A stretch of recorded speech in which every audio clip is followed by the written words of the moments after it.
Take a train. Short-haul flights now banned in France.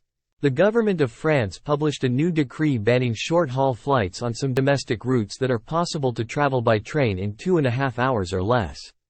As a result of new regulation, dozens of daily flights between Paris and regional hubs like Nantes, Lyon, or Bordeaux will be terminated, making short-haul travel ecologically cleaner, but longer for the passengers. For example, a trip from Paris to Bordeaux will now take 2.5 hours by train versus 1 hour and 15 minutes by air.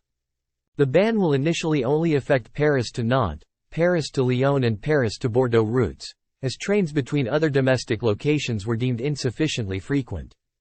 According to government officials, new regulation was designed to help avert climate change and has been approved by the European Commission. This is a major step forward in the policy of reducing greenhouse gas emissions, Transport Minister Clément Beaune said in a press release. I am proud that France is a pioneer in this area.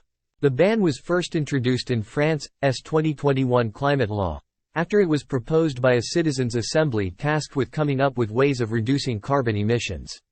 It was bitterly contested by airlines and by the Union of French Airports, who argued that it infringes on EU freedom of movement rights.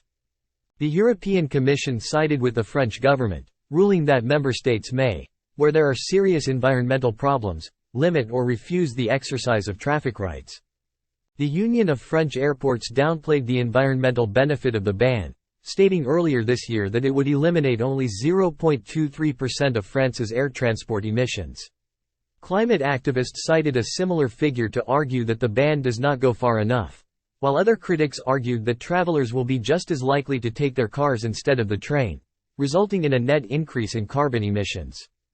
The ban does not affect private flights, which account for dramatically more carbon per passenger than commercial routes.